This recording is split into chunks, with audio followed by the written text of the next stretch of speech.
Welcome everyone to the Honest Review. Today we're going to be looking at the Legacy PC by VRLA Tech. Now this thing is coming in right at about $750, and I'm not going to lie, I was really curious as to how much performance I could get out of this components configuration, as well as just in this general price range, what performance are we gonna see? Now VRLA are by no means new on the block. They're a major distributor of all things PCs. They got servers, workstation class builds, storage solutions, components, the whole 9 yards. And they just so happen to build gaming PCs from the $400 range all the way up to the $2,900 ballpark. So these guys are serious. And I have a question for you before we start. So if there was one PC from VRLA out of their entire lineup, and I'll link it in the description below, that you wanted me to review, you let me know in the comment section below which PC you would want to see reviewed on the channel next. The Legacy, rocking a Ryzen 5 2600, 6 cores, 12 threads at 3.4 GHz, overclockable to 3.9, equipped with the AMD Stealth Cooler, Viper Patriot RGB DDR4 RAM at 2666 MHz, AMD Radeon RX 580 8GB version by Asus, 120 GB solid state drive by ADATA, and a 7200 RPM Seagate 1TB hard disk drive, powered by an EVGA 500 watt 80 plus bronze non-modular PSU, and all of this is running on an ASRock B450 Pro 4 ATX motherboard installed in an Apevia X Mirage White Edition case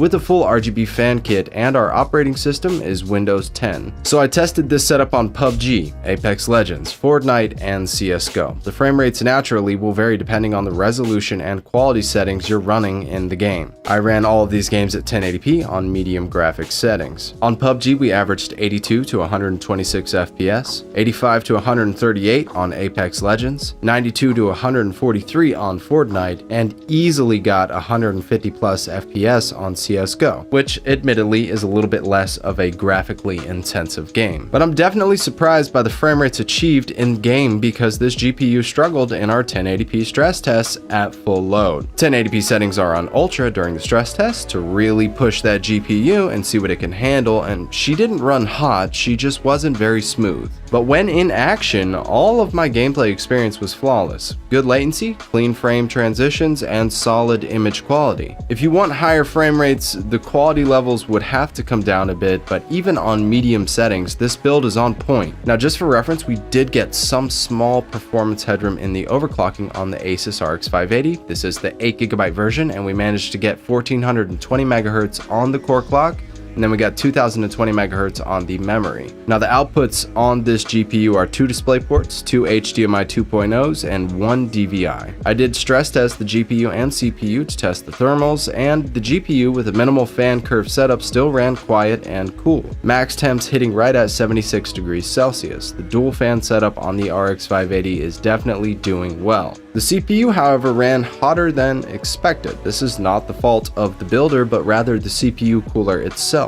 Overall noise from the CPU and the GPU, even when they're running at max load simultaneously, I'd have to call it medium. It's not quiet, I'm not going to say it's quiet, but it's definitely quieter than other components that I've had in pre-builds. So unlike some of the other Apevia RGB fan kits that we have encountered here on the channel through our various PC reviews, this one does not have an RGB remote control. So in order to stop the never-ending rainbow of colors and actually address that RGB RAM and all of the RGB fans in the case, you're going to need to download the ASRock Polychrome software. That way you can independently address or sync everything up and get your custom color effects going. The software is really easy to use. I'm not going to say it's like fully in-depth with a bunch of amazing effects, but it does get the job done and let us customize this case to our liking. One thing that definitely stood out to me was the component quality in the build. Pretty much everything is name brand from trusted companies. An Asus graphics card, ASRock motherboard, EVGA power supply, Viper Patriot RAM, and so on and so forth. The only thing I didn't consider to be from a reputable company was the case by Apevia. Regardless, the case is 4 included RGB fans, and it gets the job done while having a decent look. The side panels are plastic, not glass, and yes, the rear cable management area is visible. Thankfully, they did a great job on the cable management in the back. Now, they did provide white braided cable extensions, but these are an additional cost on their website and not included in the base version of the legacy build. Same thing goes for the high-speed dual-band 600 megabits per second Wi-Fi setup. This is another add-on that VRLA offers at a price increase. The ASRock B450 Mobo is a solid complement to the build as well. Lots of connection options in the back between the rear and front I/O. You'll have plenty of inputs for devices and equipment. And as far as memory expansion goes, we have plenty of room to add solid state drives, hard disk drives, or even an M.2. Now for the pros and cons. The cons kick off with the case. Minor complaint on the lack of top fan options for more cooling, and slightly questionable front air intake setup is pulling only from the bottom opening slits of the front panel. I know it's minor, but I had to include it. The thermal pads on the stock CPU stealth cooler is a concern as well. This cooling setup will do its job and last a very long time, but in order to utilize the full potential of this Ryzen CPU, I would need to add an aftermarket AIO cooling solution at some point down the road. So that's not so much of a con really, but more of a I could get more performance in the future with some slight cooling upgrades. Now, one of the small cons to this build is the power supply. Although it is name brand and 80 plus rated, I have to bear in mind that it is only 500 watts. So if at a later point in time I wanted to throw a big boy graphics card into this build, I would have to update and upgrade that power supply. Now again, this is one of those situational cons because in this current configuration, this is where this power supply shines. This is what it's made for, and it's doing its job perfectly. The pros. First off, you don't have to build it. Order all of the components, install all of the drivers, route all of the cables, etc., etc., and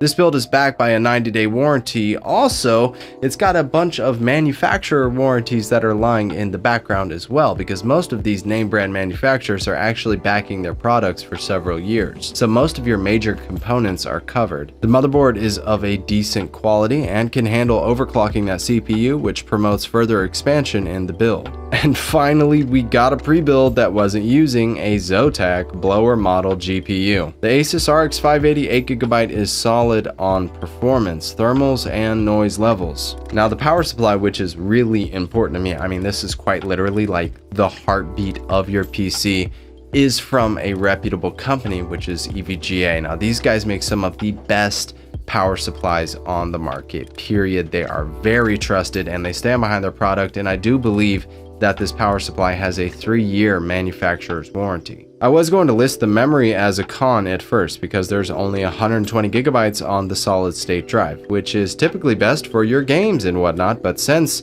the solid state drive is so small, you won't be able to fit a lot of games on it. But thankfully, the 1TB hard disk drive by Seagate is the 7200 RPM high-speed version. It did give quick load and launch times on all of the games that I tested. This 1TB hard drive will also serve as extra storage and should fit all of your games no problem. Another big pro is that this is not just a gaming rig. This is a dependable, strong PC capable of running streams or video editing software or anything else that you might find a PC useful for. And then there's the aesthetics. Overall, the build looks clean. Even if we didn't have the white cable extensions, it would still look good. Now, last but not least is the price point. Now, I do this for like every single PC that we review here. I'll add up the average to retail costs of all the components in the build and add in like cost for a Windows activation key, and then we'll compare that to the actual cost of the PC and see what we actually gained from it. So with all the components used and a Windows activation key, the retail value is easily around $840.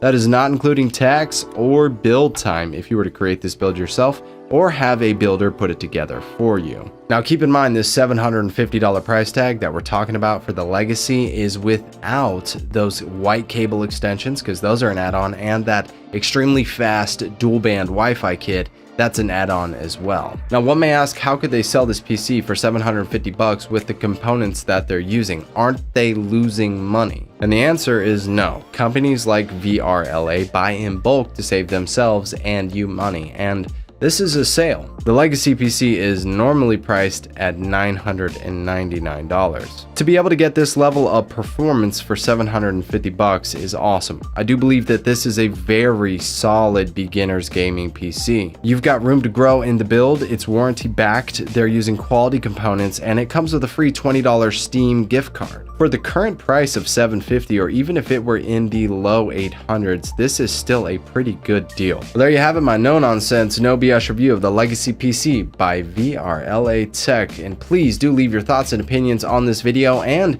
the PC in the comment section below. I do look forward to what you have to say. And if you want to support this video and future vids to come, please don't forget to like the video, subscribe to the channel, share the content. It is greatly appreciated. Notification Squad, you guys freaking rock. I look forward to seeing you all in the next one.